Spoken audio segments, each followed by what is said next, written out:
Арктика. Место, где природа не терпит суеты. Здесь человек — лишь гость, незваный и зачастую нежеланный. Бескрайные ледяные поля, пронизывающий до костей ветер, снег, что слепит глаза. И тишина. Такая, что звенит в ушах, давит на мозг.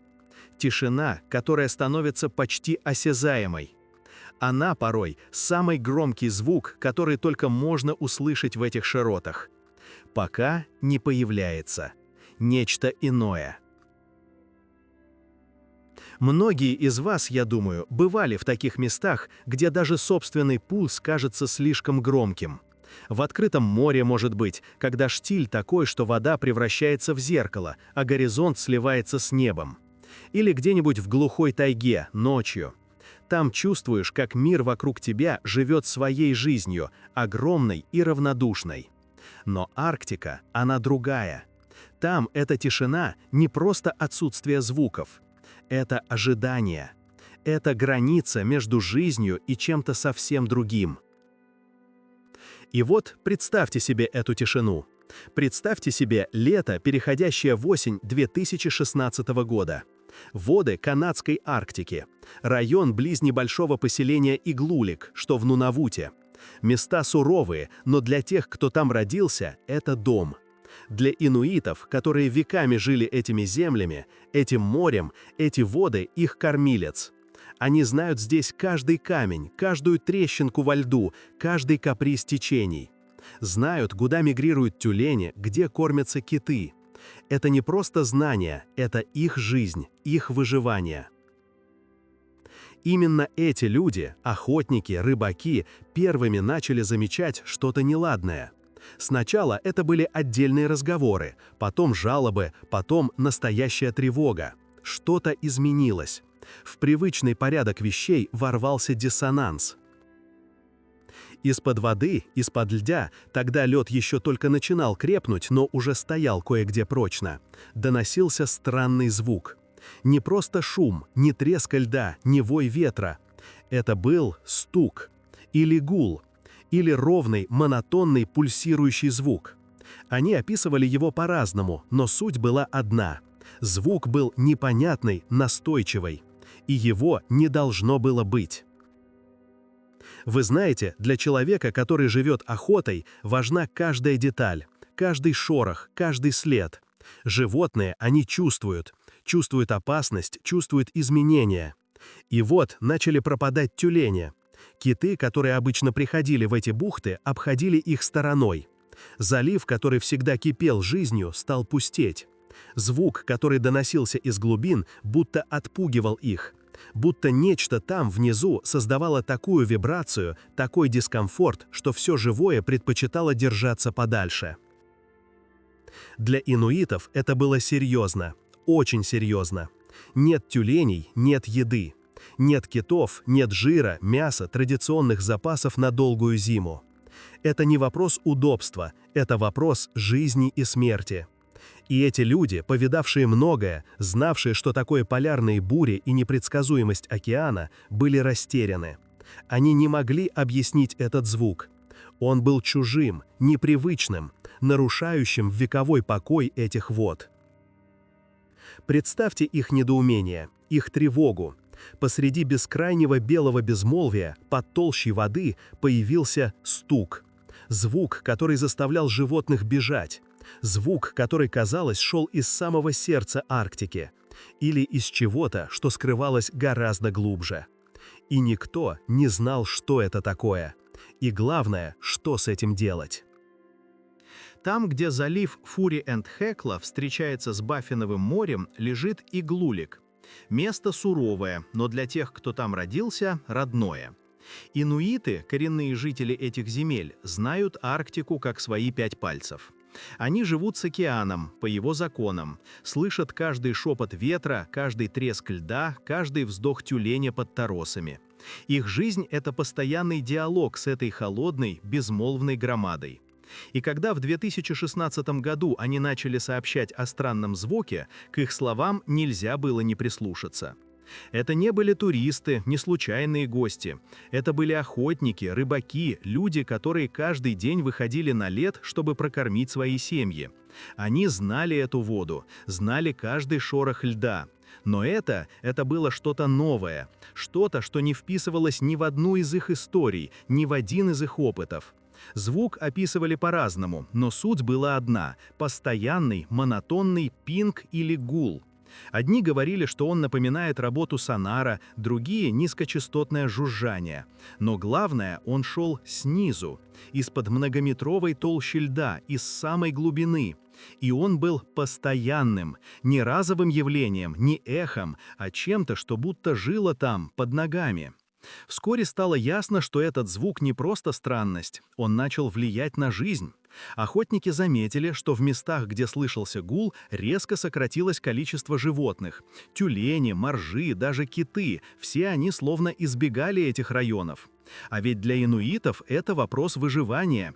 Если животные уходят, это значит, что уходит еда. Это серьезно, очень серьезно. Понятно, что такие сообщения не могли остаться незамеченными. Новость быстро дошла до властей. И хотя поначалу это могло показаться местной легендой, слишком много людей, слишком авторитетных в своих кругах, говорили об одном и том же. Канада – страна большая, но в Арктике каждый голос имеет вес. Вскоре подключились и федеральные службы. Министерство национальной обороны Канады подтвердило, что расследует жалобы на пинг-шум. Это вам не слухи из социальных сетей, понимаете? Это официальное заявление серьезного ведомства. Были отправлены патрульные самолеты, чтобы обследовать район с воздуха. Они летали над заливом, пытаясь зафиксировать что-то необычное. И что же? Первые предположения, конечно, касались того, что мы привыкли видеть. Может, подводная лодка, какая-нибудь исследовательская или, кто знает, даже военная, чужая, нарушающая границы. Но нет. Канада активно отслеживает активность в своих арктических водах. Никаких подозрительных субмарин в этом районе не было зафиксировано. Ни дружественных, ни тем более враждебных. Эта версия отпала. Тогда, может быть, геологоразведка? Некоторые компании используют сонары для поиска нефти и газа под морским дном. Но и тут неувязка. На тот момент в этом районе не было выдано никаких разрешений на проведение подобных работ. Ни одна компания не заявляла о своих планах и уж тем более не вела там никаких операций. А что насчет природных явлений? Может, это какой-то необычный звук, издаваемый животными? Киты, например, издают очень сложные низкочастотные звуки. Но инуиты, я повторюсь, знали каждый звук своего моря. Они могли отличить кита от моржа, а природный звук от чего-то явно механического, ритмичного. Этот пинг был другим, неживым. Версии сыпались, но ни одна из них не давала полного объяснения. Каждая быстро разбивалась о факты, о свидетельства очевидцев, о данные военных и ученых. Это был не просто странный звук, это была реальная проблема, которая привлекла внимание на самом высоком уровне. В Иглулике под многометровой толщей льда жила загадка. И она не собиралась молчать, она гудела или пинговала, и никто не знал, что это. Итак, сообщения о странном стуке из-под льда продолжали поступать. Сначала это были отдельные, разрозненные свидетельства охотников, рыбаков, местных жителей Иглулика. Но чем дольше это продолжалось, тем настойчивее и многочисленнее становились эти звонки и рапорты. Представьте себе картину. Бескрайняя ледяная пустыня, мороз, тишина, которую может нарушить разве что полярный ветер. И тут из самой глубины доносится этот монотонный, но отчетливый стук. Звук, который по началу идеи просто не должен был там быть. Канадское правительство, конечно, не могло просто так оставить эти сообщения без внимания. Север – это стратегически важный регион, да и безопасность людей там всегда в приоритете. Тем более, когда речь идет о чем-то настолько необъяснимом. И вот, спустя некоторое время после первых тревожных звонков, было принято решение отправить в район Иглулика серьезные силы. Подключились военные. В воздух подняли самолет CP-140 «Аврора». Для тех, кто не в курсе, это не просто какой-то там разведывательный самолет. Это, по сути, морской патрульный самолет дальнего действия, глаза и уши канадского флота в воздухе. Он специально разработан для обнаружения подводных лодок, для проведения разведки в самых сложных условиях, включая арктические. На борту «Авроры» самое современное оборудование, мощные магнитометры, способные засечь даже малейшие аномалии в магнитном поле, пассивные и активные гидролокаторы, способные прощупать всю толщу воды до самого дна, инфракрасные камеры, радиоэлектронные средства разведки, целая куча сложной аппаратуры, способной, казалось бы, увидеть и услышать что угодно под водой. Задача была четкой – найти источник стука, прочесать весь район, определить, что это – подводная лодка, возможно, исследовательское судно, какая-то буровая установка, ведущая незаконные работы, или, может, что-то природное, но доселе неизвестное. Экипаж «Авроры» действовал по всем правилам. Они прочесывали квадрат за квадратом, десятки, сотни квадратных километров ледяной поверхности, под которой холодная, темная вода. Каждый сигнал, каждая аномалия мгновенно фиксировалась и анализировалась. Операторы на борту, люди с многолетним опытом, внимательно вслушивались в шумы, отслеживали показания приборов. Но что они нашли? Ничего, абсолютно ничего. Пустота. Представьте себе это разочарование, эту тревогу. Самолет пролетел над всем районом, где был слышен стук, снова и снова. Высокоточные приборы молчали. Ни подлодок, ни военных, ни гражданских, никаких кораблей, пусть даже застрявших во льдах, никаких исследовательских судов, которые могли бы вести какие-то работы с помощью подводных роботов или сейсмических излучателей. Ни малейшего намека на буровые установки или даже на следы сейсмической активности, которая могла бы вызвать подобные звуки. Звук был. Его слышали сотни людей, от местных охотников до пилотов небольших частных самолетов, которые пролетали над районом. Его слышали четко, монотонно, иногда часами напролет. Но его источник, он будто растворился в холодной воде. Он был невидим, неуловим. И вот этот диссонанс, эта пропасть между явным наличием звука и полным отсутствием его источника, это и есть то, что по-настоящему беспокоило и военных, и ученых. Это заставляло задуматься о том, насколько мало мы знаем о том, что происходит в этих арктических глубинах. Местные жители, те, кто всю жизнь прожил среди льдов, рассказывали еще более тревожные вещи. Они говорили, что видели, как дикие животные, тюлени, нерпы, даже белые медведи, будто бежали из того района, где был слышен стук. Не просто уходили, а именно бежали, оставляя свои привычные охотничьи угодья, свои норы, свои пути. А ведь животные, они редко просто так бросают насиженные места. Они чувствуют что-то, они слышат то, что мы с нашей техникой не всегда способны уловить или объяснить. Природа, она ведь чувствует то, что мы не всегда понимаем. Они прочесывали квадрат за квадратом. Ничего. Пустота. Но звук, он продолжал стучать где-то там, глубоко. Будто кто-то или что-то невидимое играло с ними в свою собственную непонятную игру, оставаясь при этом абсолютно неуловимым для самых передовых технологий. И это заставляет задуматься, что же это было, что могло издавать такой звук, оставаясь при этом невидимым для глаз и неуловимым для самой чувствительной аппаратуры. И почему животные бежали? Вопросы, которые до сих пор висят в воздухе, как морозный туман над ледяной полыньей.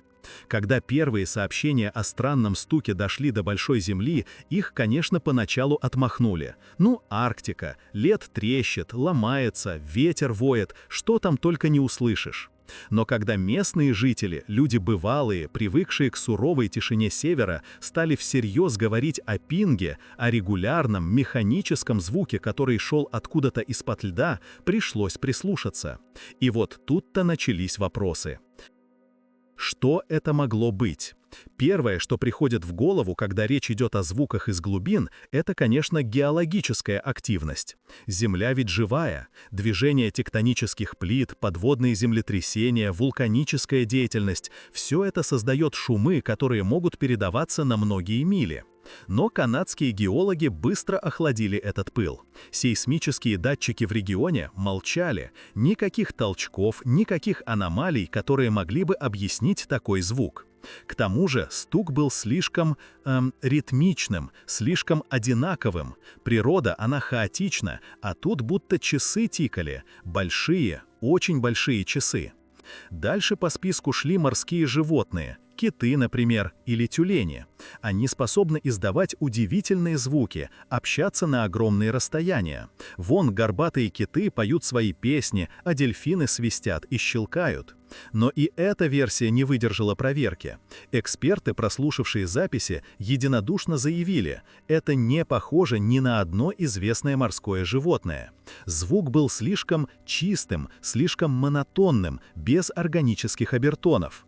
К тому же он не менялся. Животные, они ведь двигаются, меняют тон, интенсивность, а тут как будто кто-то долбил одним и тем же молотком с одной и той же силой. Постоянно, часами, днями.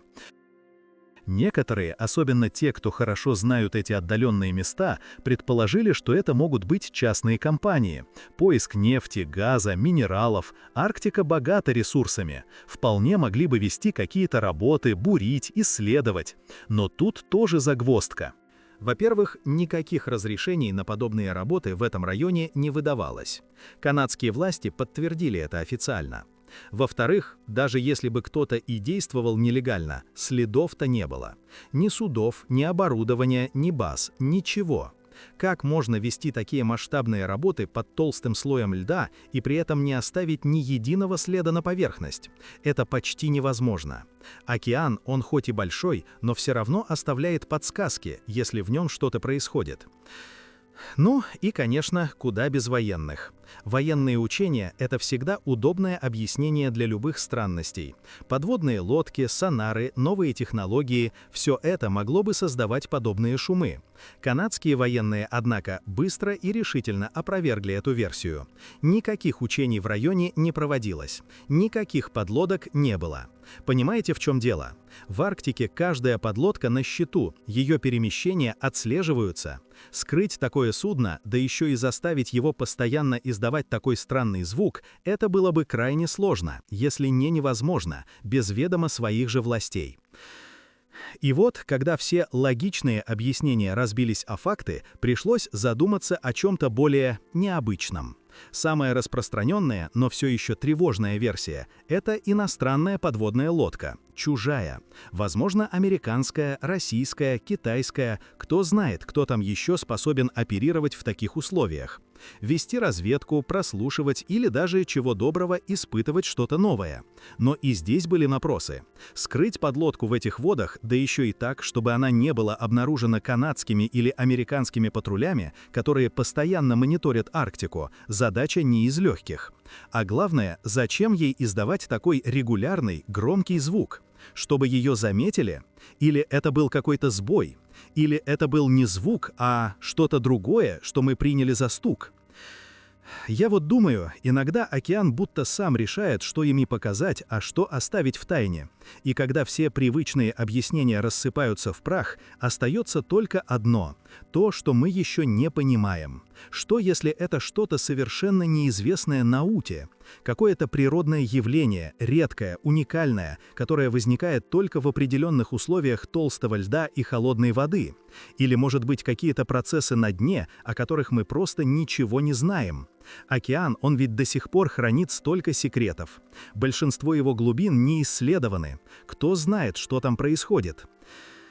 Или, и вот тут становится совсем неуютно, или это что-то техногенное, но не нашего производства. Нечто, созданное нечеловеческими руками. Нечто, что лежит там, внизу, во льдах, и просто работает. Издает эти звуки, выполняет какую-то свою неведомую нам задачу. Мысль об этом заставляет мурашки бежать по коже, не правда ли? Но это не мистика ради мистики. Это просто крайнее объяснение, когда все остальное не сработало. Когда факты идут в тупик, а звук продолжает звучать. Ученые разводили руками, военные пожимали плечами, а местные... Они просто ждали, когда море снова замолчит.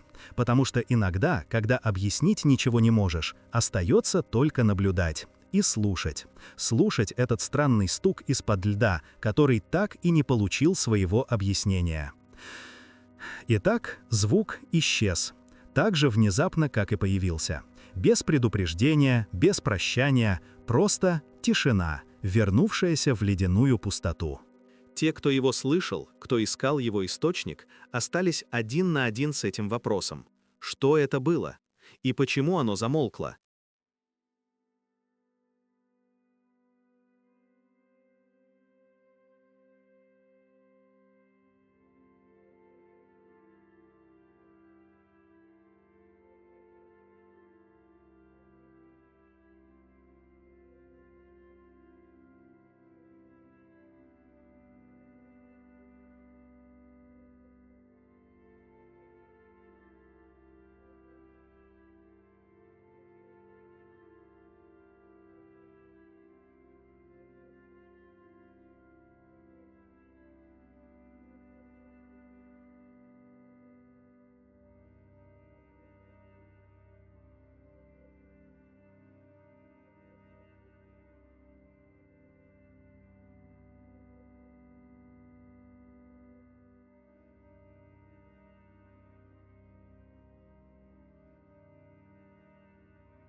Вот он, Северный Ледовитый, огромный, безмолвный, невероятно древний.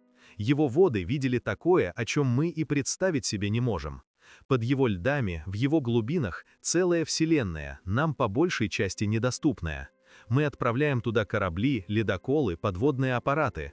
Мы пытаемся нанести его на карты, изучить его течение, его обитателей. Но каждый раз, когда мы думаем, что вот-вот постигнем его тайны, он подкидывает нам что-то подобное. Какой-то намек, какой-то шепот из бездны.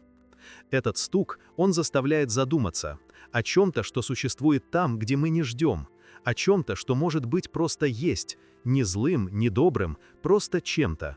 И оно способно издавать звуки, которые доходят до нас через километры воды и льда. Звуки, смысл которых мы не понимаем. Иногда мне кажется, что океан просто напоминает нам. Напоминает, кто здесь хозяин. Напоминает, что мы со всей нашей техникой, со всеми нашими знаниями все еще стоим на пороге чего-то неизведанного. Стоим как дети, прислушиваясь к скрипу старого дома, не зная, что за ним кроется. Арктика – место суровое. Она не прощает ошибок, но она и не выдает своих секретов просто так. Она их хранит. Годами, столетиями, тысячелетиями. И вот иногда, очень редко, она приоткрывает завесу, дает нам услышать что-то, что не укладывается в нашу картину мира, а потом снова смыкает свои ледяные объятия. И наступает тишина. Та самая тишина, от которой порой становится не по себе.